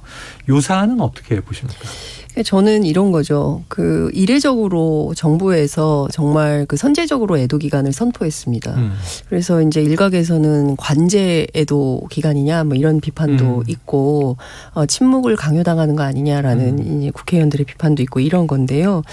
뭐 필요하죠. 국민적 애도 기간이 필요하고 그건 너무나 자연스러운 거고 네. 이런 참사 앞에 모든 국민들이 한 마음으로 국화 한 송이 놓는 건 너무 당연한 이런 것인데 어쨌든 이런 애도 기간을 선포하고 정부에서 뭘 하나 봤더니 이런 문건을 만들고 있었던 것이죠. 그러니까 경찰청에서 원래 만들어서 외청이나 외부에 보낼 때는 이제 표시에 이제 경찰청으로 해서 보내는 건데 결과적으로 이 보고서가 대통령실이라든가 행정안전부라든가 이렇게 다른 부처로 돌아갔을 거 아닙니까? 근데 내용을 보면은 뭐 장례비, 치료비, 보상금 같은 갈등 관리가 필요하다라는 것이고 지금 뭐 금액이 너무 부족하니까 국민 애도 분위기 속에서 성금 모금을 검토하고 정부도 동참하는 분위기를 만들어야 된다. 뭐 이런 얘기들이 있어요. 그러니까 기본적으로 이것을 갈등 관리 사안으로 보고 이렇게 대책 마련에만 분주했었던 것이다. 그러니까 실질적으로 국민의 아픔과 이런 정말 걸어가다가 아이들이 무참히 희생당한 이런 참사인데 그 참사 앞에 공감하고 이것을 어떻게 해결할 것인가를 고민하는 것이 아니라 이것을 일로 보고 판단하면서 빨빨 대책 세워가지고 이런 문제 생기지 않도록 반정부 투쟁이 생기지 않도록 시민단체들 관리하고 이렇게 해결하라는 방식으로 한 것에 대해서 제가 보기에는 예전에 이랬습니다. 언제 그랬냐면 군사 독재 시절에 이런 방식으로 했었어요. 그런데 여태까지도 이런 게 통할 것이라고 생각하는 것 자체가 대단히 시대착오적이고 잘못된 방식이다. 이런 문제를 지적할 수 있을 것 같습니다. 알겠습니다. 자, 윤석열 대통령 오늘까지 닷새 연속 서울광장의 합동 분향소를 찾고 있죠. 매일 가고 있고 애도 기간 동안 가겠다 이렇게 얘기를 했는데 자, 그런데 말이죠. 이게 이틀 정도 매일 조문에 동행하던 이상민 장관 이게 일종의 좀 이렇게 좀 보호 신임하겠다는 강한 표시 아니냐. 근데 대통령실은 아니다. 주무부처 장관으로서 동행할 뿐이다 하고 선긋기를 했어요. 오늘은 함께 보이지 않았습니다. 그러니까 어제 이제 장해찬 이사장이 왔었는데 6일 정도 혹은 7일일 수도 있습니다. 애도 기간이 내일까지니까. 그 대통령이 이제 메시지를 낼 수도 있다. 그 뭐 사과 표명을 포함하여 어떤 또 경질 이런 책임 문책. 혹시 박 의원님 좀 어떻게 예상하시고 어떤 메시지가 나와야 한다고 보십니까? 저는 대통령이 대국민 성명을 한 차례 발표를 하셨지만 빨리 했죠 사실은. 일요일 오전 9시 45분에. 이런 참사의 책임을 통감하고 사과하는 그런 말씀은 없었어요. 저는 당연히 이 국가 애도 기간이 지나고 나면 그런 책임 통감과 통렬한 어떤 사과의 말씀이 있어야 된다. 그리고 관련자들에 대한 문책이 당연히 따라야죠. 그렇지 않으면은 아마 국민들은 납득하기가 좀 어려울 거라고 보고 특히 이제 이상민 장관 같은 경우에는 본인이 재난안전의 컨트롤 타워임에도 불구하고 그런 모습을 전혀 보이지 못했고 오히려 어떻게 하면 좀 책임을 축소할까. 그리고 마치 어쩔 수 없었던 일인 것처럼 그런 어떤 언행을 통해서 공분을 샀는데 대통령이 그렇게 비판을 받는 장관을 아무리 주무장관이라고 하더라도 대통령 조문을 수행하는 게 주무장관으로서 가장 우선적인 업무가 아닐 텐데 지금 이 상황에서 그렇게 며칠간 동행을 한 게 과연 바람직하냐. 그게 저기에 다른 정치적 메시지 그러니까 유임의 의사를 갖고서 그렇게 동행한 거 아니냐 이런 비판이 있었고 그걸 의식해서 오늘 아마 안 간 모양이고 오늘은 또 중대본 회의가 있었대요. 총리가 주재하는 그 자리에 참석을 했다고 하는데 사실 지금 참사 수습은 거의 이루어졌습니다. 이게 이제 세월호 때하고는 좀 다른 게 세월호는 인양도 안 됐고 인양하는데도 시간이 한참 걸렸고 또 시신도 다 수습을 못했고 시간이 많이 걸렸는데 지금 뭐 그런 류의 수습은 없어요. 뭐 아직 일부 장례가 덜 치러진 그런 외국인들이 있지만 송환을 기다리고 있는 거고 지금부터는 이제 진상규명 그리고 책임자에 대한 문책과 처벌 이게 굉장히 중요한 시점이 됐거든요. 이상민 장관의 역할이 저는 그렇게 크지 않다고 생각해요. 그리고 저분을 신뢰하기도 어려워요. 지금까지 모습으로 봤을 때. 저는 여당 내에서도 경질해야 된다라는 목소리가 나오는데 대통령이 혹여 그런 이상민 장관을 비호한다면 저는 이 그로 인한 갈등은 저는 걷잡을 수 없는 갈등을 이야기할 거라고 봅니다. 네. 자, 지금 요거 하나 이제 중요한 이슈가 될 텐데 이번 주말 애도 기간 끝나면 다음 주부터는 그럼 이게 뭐 추모의 시간이냐 추궁의 시간이냐 그랬었잖아요. 네. 국회가 좀 바쁘게 움직일 것 같습니다. 야당은 국정조사가 이루어져야 한다 이런 입장인데 여당은 이 수사에 방해되고 논점만 흐린다 반대. 오히려 검수완박법을 개정해서 검찰이 경찰을 수사하게 만들어줘야 한다 이런 이야기로 지금 맞받아쳤어요. 이게 장 기자님 어떻게 보십니까? 이게 이 공방이 좀 어떻게 풀려야 진도가 나갈 거 아니에요? 저는 그 답이 지금 최 앵커님의 이 어이없는 허탈한 웃음에 답이 있다고 생각을 하는데요. 지금 완전히 포인트가 잘못된 것이죠. 그러니까 일단은 첫 번째로 많은 국민들께서 의혹을 갖는 포인트가 어쨌든 경찰의 잘못된 책임인데 경찰이 경찰을 수사한다. 네네. 그리고 하부 단위의 사람들, 일선 형사들을 대상으로 해서 감찰을 한다. 감찰을 통한 결과를 신뢰할 수 있을까? 떠넘기기 아니냐? 예, 떠넘기기 하는 거 아니야? 꼬리 자르기 하는 거 아니야? 이제 이런 비판에 직면해 있기 때문에 그럼 이걸 누가 수사해야 되느냐? 객관적이고 공정한 수사를 하기 위한 독립적인 조사기구가 있다면 사회적 참사가 발생했을 때 이것을 어디서 할 건지에 대한 어떤 독립적인 조사기구가 있다면 거기서 하면 되는데 아직 우리 법체계상 그것은 없습니다. 그러니까 세월호 참사 이후에 만들라고 요구는 했었지만 여전히 그게 되어 있지 않기 때문에 이건 공석이에요. 그러면 다른 기관에서 이제 이걸 받아서 수사를 해야 되는데 그러니까 검찰이 됐든 특검이 됐든 또 국회 안에서 국정조사가 됐든 국정조사를 하면 상당히 많은 내용이 또 이제 새롭게 밝혀지기 때문에 다양한 루트가 있는데 이 와중에 한동훈 장관도 마찬가지고 여당에서 나오는 얘기가 검수완박 때문에 검찰이 수사를 못하니까 이게 문제니까 차제에 검수완박을 다시 바꿔서 검찰이 수사할 수 있도록 풀어라 이렇게 얘기를 하는 거잖아요.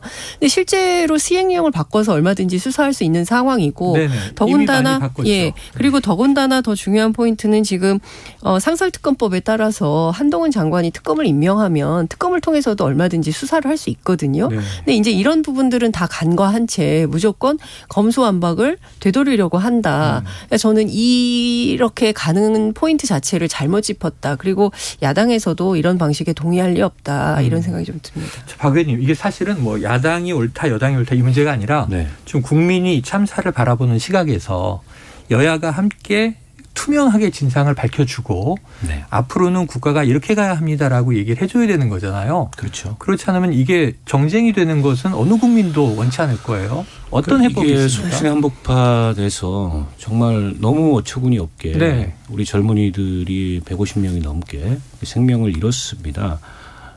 저는 이런 사회적 참사는 결국에는 정부의 실패이고 또 정치의 실패라고 그 결과라고 생각해요. 근데 이런 사회적 참사 앞에서 정부가 책임이 있는데 국회가 이에 대해서 국정조사마저 하지 못한다면 도대체 국회는 왜 있어야 되냐 이런 질문을 반대로 하지 않을 수 없다고 생각합니다.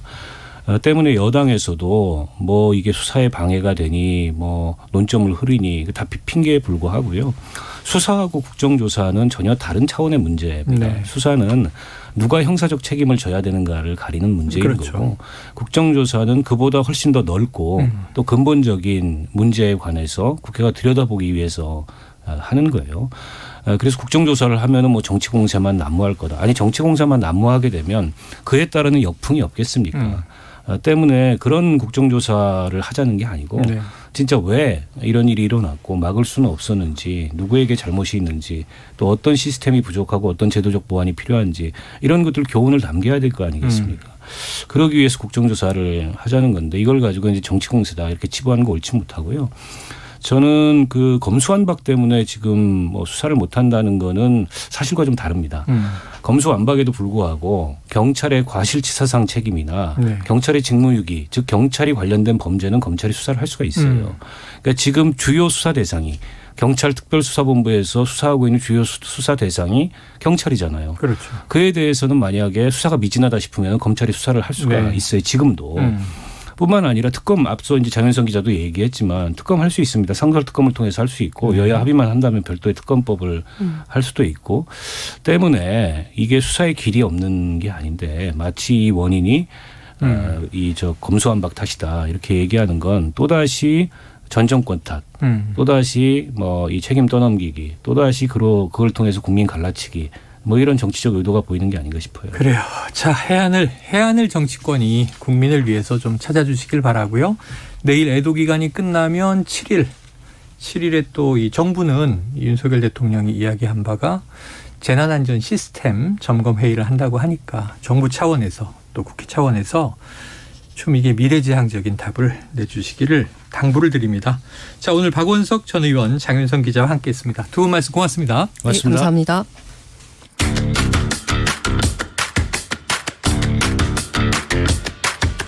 지금 여러분께서는 KBS 1라디오 최영일의 시사본부와 함께하고 계십니다.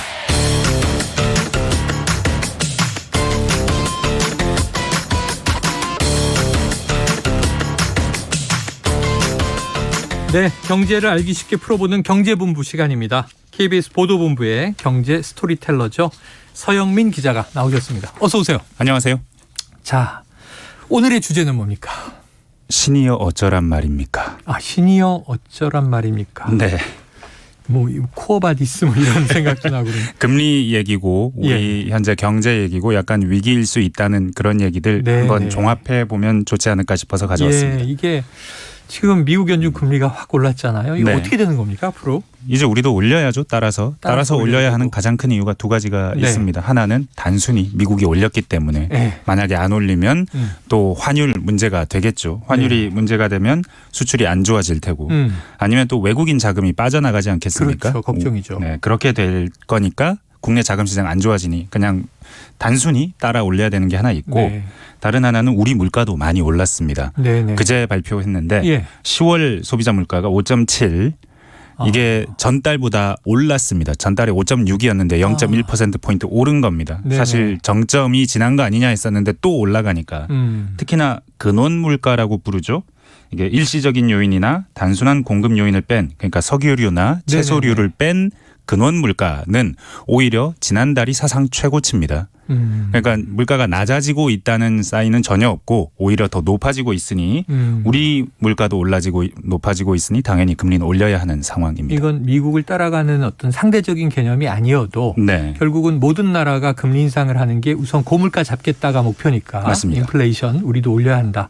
자, 그래요. 그러면 이제 금리 올리면 되고요. 올리면 할 수 없는데 왜 신이시여 어찌하란 말입니까? 까지 나온 겁니까? 못 올릴 이유도 너무 많거든요. 지난주에 레고랜드 얘기했지 않습니까? 갑자기 자금시장 상황이 매우 안 좋아졌다. 그래서 지금 정부가 투입이 돼서 뭐 정부 차원에서 50조 발표하고 또 은행에서 한 100조 가까이 여기저기서 여기저기서 또 돈을 막 넣으니까 한 200조 정도 대책이 나오는 것 같아요. 그러면 좀 안정이 되고 있는 것 같기는 합니다. 안정이 됐다는 게 막 루머가 돌던 상황은 지나갔다는 얘기지 돈이 잘 빌려진다는 얘기는 아닙니다. 장기 채권은 전혀 지금도 돌지 않고 있고요. 단기 채는 할 수는 있지만 굉장히 비싼 10%대 이자를 줘야 됩니다. 네네. 그러니까 단기채가 그 정도니까 이 시장이 탈라면 어떡하나. 금리 더 올리면 혹시 더 올라가면 그러면 이 시장에서 돈 빌리는 기업들이 감당할 수 있느냐. 이 걱정이 일단 하나가 있습니다. 그러니까 지금 지난주에 얘기해 주셨던 레고랜드발 사태가 네. 일단은 신용을 급하락시키면서 네. 자금 유입 시장을 경색시켰다. 네. 마비시켰다 이런 건데. 둔촌주공 얘기 많이 했지 않습니까? 그렇죠. 지금 얼마나 오른 거예요? 지금 둔촌주공이 지금 돈은 갚긴 갚았어요. 지금. 레고랜드 때문에 이게 돈을 못 돌렸었는데 네. 그 뒤로 정부도 개입하고 뭐 증권사들이 나서서 결국 막았어요. 그 돈은 돌리긴 돌렸는데 네네네. 그 이율이 12%입니다. 이자를 12% 네. 이자율을 줘야 된다고요? 네. 연 12%를 줘야 되는 고율의 이자를 줘야 되는 상황인 겁니다. 그런데 둔촌주공은 그때도 말씀드렸지만 가장 우수한 단지입니다. 네네, 그러니까 그렇죠. 뭐 걱정 없는 단지인데도 그 정도인 거예요. 찌라시라고 부르죠. 여의도 증권가에서 나오는 정보지. 여기서 지금 난립니다. 이름 알만한 대기업들이 못 구하고 있다. 돈을 10% 20% 이자를 줘도 못 구하고 있다. 이런 얘기. 그리고 증권사 어디가 뭐 부도가 안 되더라. 증권사 어디가 오늘 내일 한대더라. 이번 주 안에 뭐 9,000개를 막아야 된다더라. 이런 소문들이 막 돌고 있습니다. 온갖 유언비어가 도는 건 이것들이 다 사실이 아니라고 금융당국이 계속 해명을 하지만 계속 도는 이유는 불안하기 때문입니다. 네네. 단순합니다. 네. 예, 지금 상황. 자, 지금 이게 위기 하는 목소리에 네. 그러면 지금 뭐 지라시에 나오는 것들은 네. 그래요. 이제 정부가 일단 인정하지 않는 네.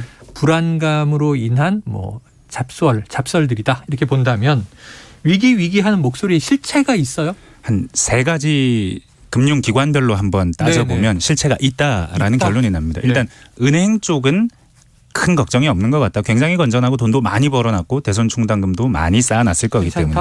네. 근데 지난주에도 얘기했죠. 레고랜드 사태가 보여주는 건 부동산 PF 부실이 현실화할 가능성입니다. 네네. 그리고 이 PF 부실은 결국 이 시장에서 돈을 많이 벌어갔던 지금도 많이 물려있는 보험, 증권, 저축은행 다 문제지만 일단 중소형 증권사가 가장 문제가 클 거라고 시장에서는 보고 있습니다.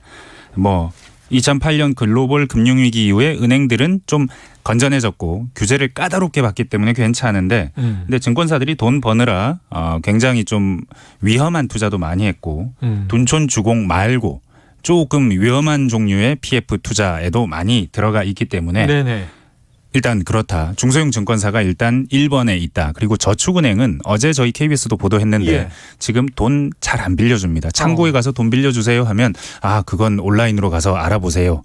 돌리는 겁니다. 그런데 제가 돈을 좀 넣으려고 왔는데요 하면 창구에서 어서 오십시오. 너무 반색을 하면서. 연 5%랍니다. 네.